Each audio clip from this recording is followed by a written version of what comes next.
Hello students, this is Vivek Srivastava sir, and today I am going to describe you the history chapter 2 part 2 of this video. Okay, the topic to be discussed today is conflicts in the early medieval kingdom. Today many countries of the world are involved in the war for various reasons. जैसा कि हम लोग देख रहे हैं कि आज के समय में प्रत्येक देश एक दूसरे से जो है साम्राज्यवाद को बढ़ाने के लिए, अपनी जगह को बढ़ाने के लिए लड़ाइयाँ कर रहा है, such as acquiring each others territories specially the ones that are rich in natural resources. Specially उस जगह पर अटैक होता है, कब्जे में लेने की कोशिश होती है जो चीज़ें नेचुरल रिसोर्स प्राकृतिक संसाधनों से परिपूर्ण होती हैं। Acquiring land rich in natural resources, capturing trade routes and obtaining wealth were some of the main reasons for the fight between many early medieval kingdoms and attack by the foreign rulers। प्राचीन समयों में भी यही घटनाएं थी, trade routes की लड़ाइयाँ होती थी, ठीक है, या किसी के धन संप्रदाय को अपने कब्जे में करने के लिए होती थी। So we are going to discuss the struggle for Kannauj, यानी ऐसे ही एक क्षेत्र हैं कन्नौज जिसके बारे में आज हम समझेंगे। The city of Kannauj was an important and prosperous area. Its location was such that whichever kingdom controlled Kannauj could rule over the fertile region of Ganga valley. इसकी बनावट ऐसी थी कि अगर जो भी कन्नौज पे कब्जा कर लेगा उसको गंगा का तराई क्षेत्र, उपजाऊ जो भूमि है, वो कब्जे में मिल जाएगा। Important trade routes through which trading goods were transported to the ports of Gujarat and Malwa also passed with via Kannauj।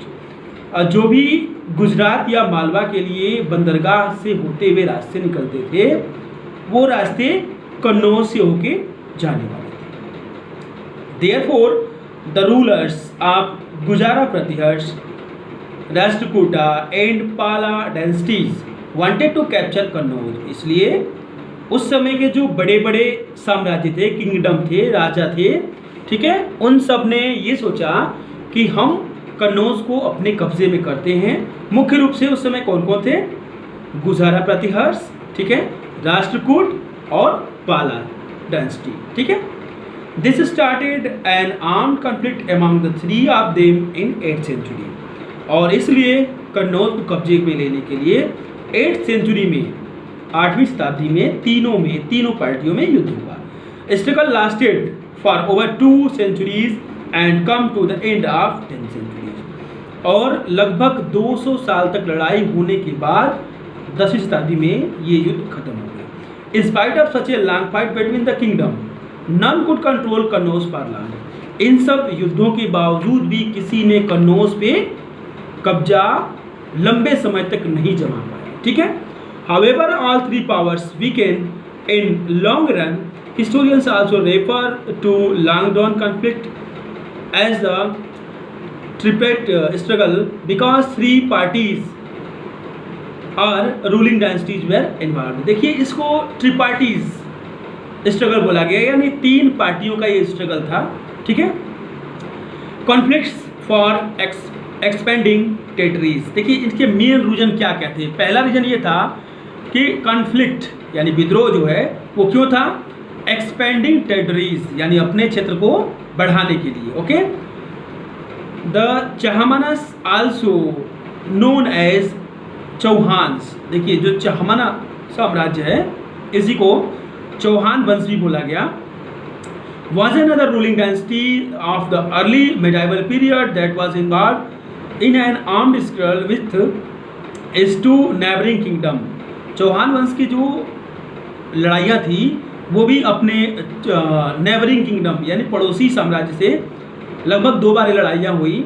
The Chahamanas were the rulers of the region around Delhi and Ajmer. इन लोगों का जो मुख्य जगह था रहने का वो दिल्ली और अजमेर था, ठीक है।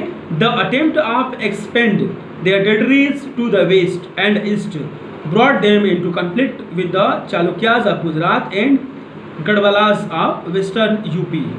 देखिए हुआ क्या, कि अपने साम्राज्य को बढ़ाने के लिए जब इन्होंने वेस्ट की तरफ कदम बढ़ाया तो वहाँ चालुक्याज ऑफ गुजरात यानी गुजरात के चालुक्य से लड़ाई हुई, और जब वेस्टर्न यूपी की तरफ बढ़े तो वहाँ गढ़वाल लोगों से लड़ाई हुई।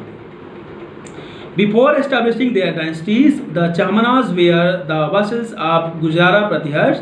One of the greatest ruler of Chauhan dynasty was Vigraharaja who captured Chittor. Prithviraj Chauhan was most famous ruler of this dynasty. ठीक है, इस साम्राज्य के सबसे बड़े जो राजा थे उनका नाम पृथ्वीराज चौहान के रूप में जाना गया। Conflicts for wealth of temples. ठीक है, पहली लड़ाई क्यों हुई? क्योंकि टेरिटरीज बढ़ानी थी। दूसरी क्यों हुई? क्योंकि जो मंदिर थे वो उस समय धन के भंडार हुआ करते थे। ठीक है, Indian subcontinent was one of the richest region of the world during the medieval period. जैसा कि आप लोग जानते हैं कि भारत को सोने की चिड़िया कहा जाता था। मेडाइवल पीरियड में जो है ये भारत रिचेस्ट रीजन था। ठीक है, rulers of this region built large temples and showcase their powers and wealth. इस समय के राजाओं ने जो है बड़े बड़े मंदिर बनवाए, और इन मंदिरों को जो है जितना बड़ा मंदिर होता था उतना वहाँ का राजा शक्तिशाली होता था, ऐसा कहा गया। ठीक है, Therefore, the rich temples of a kingdom were often targeted during attacks. इसलिए जब भी युद्ध हुए तो युद्ध में राजाओं के द्वारा बनाए गए मंदिरों को भी अटैक किया जाता था, उसको तोड़ा जाता था। Sultan Mahmud as well known for the series attacks of rich temples of India. देखिए, महमूद गजनवी, इन्होंने भारत के मंदिरों पे बहुत बार अटैक किया। He was the Turkish ruler of Ghazni, वह गजनी के रहने वाले थे। ठीक है, एंड रूल्ड फ्रॉम 997 टू 1030 यानी 997 सी से 1030 सी तक उन्होंने राज किया। He wanted to expand his empire and build Ghazni into a magnificent city. वह चाहते थे कि मेरा जो साम्राज्य है वो बड़ा हो, और गजनी को और बड़ा बनाने के लिए उन्होंने भारत की तरफ रुख किया। ठीक है, for this he needed a lot of wealth and resources. इसके लिए उन्हें बहुत सारे वेल्थ और रिसोर्स की जरूरत थी। So he carried out 7 attacks on India subcontinent. इसलिए उन्होंने भारतीय उपमहाद्वीप में 17 बार लगातार आक्रमण किया।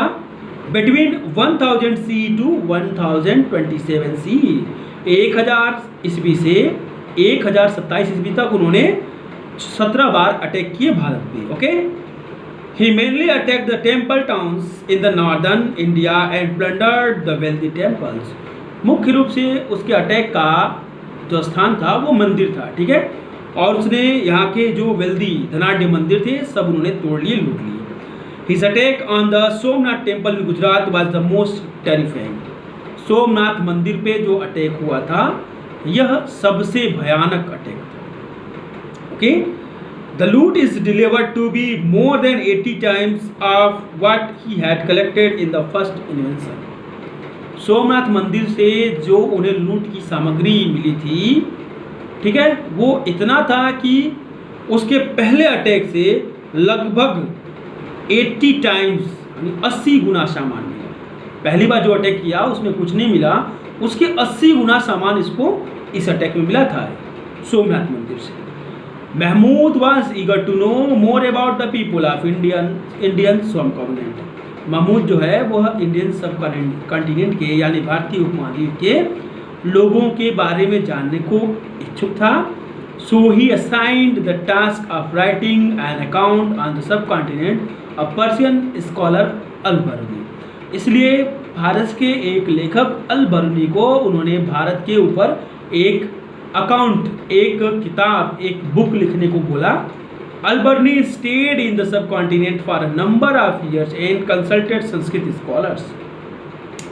अल-बरूनी कई वर्षों तक भारत में रुके रहे और उन्होंने भारत के संस्कृत स्कॉलर से मिलके यहाँ की जानकारी ली, और उन्होंने एक किताब लिखी जिसका नाम था Kitabul Hind. Okay, this book was is an important source of Indian history. और इस बुक से भारतीय इतिहास की बहुत सारी महत्वपूर्ण जानकारियाँ प्राप्त होती है। नेक्स्ट टॉपिक बेटा, conflicts for carving an empire. ठीक है, तीसरा जो मुख्य टॉपिक था वो एम्पायर को कार्विंग करने का। क्या था इसमें? देखिए, Mahmud died in 1030 C. The invention by the central Asian Turkish warriors from the north west stop for about 150 years. Mahmud के मरने के बाद बाहरी आक्रमण 150 सालों तक लगभग बंद हो गए।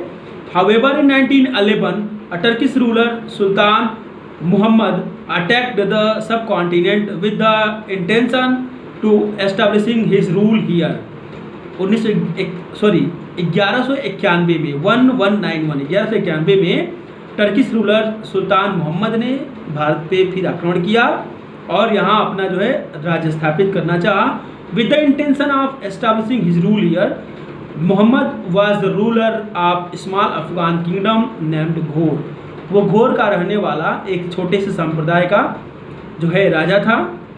ही was defeated by Chauhan rulers यानी कि पृथ्वीराज चौहान के द्वारा 1151 में तराइन के प्रथम युद्ध में जो है वो हार गया।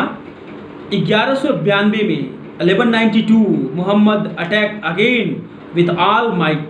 ओके, अपनी पूरी शक्ति के साथ उसने 1192 में फिर अटैक किया और इस समय इसने पृथ्वीराज चौहान को डिफीट कर दिया। ठीक है, तराइन के सेकेंड बैटल में, द्वितीय युद्ध जो है तराइन का, उसमें इन्होंने पृथ्वीराज चौहान को अटैक में मार दिया। This event is the turning point of history of India. और यहाँ से भारत का इतिहास पूर्ण रूपेण बदल गया।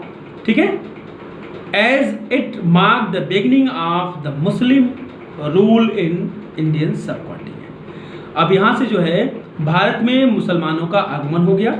ठीक है, so beta, that's all for today. I hope you all enjoyed this video. If you are enjoying this video, please subscribe this channel beta for getting more informations, more valuable informations about your subject for CBSE classes. Okay, thanks for watching the video. We will meet again in the third part of this video, third and last part of this video. There we discuss the medieval Cholas. Okay, till then, bye bye. Thanks for watching the video.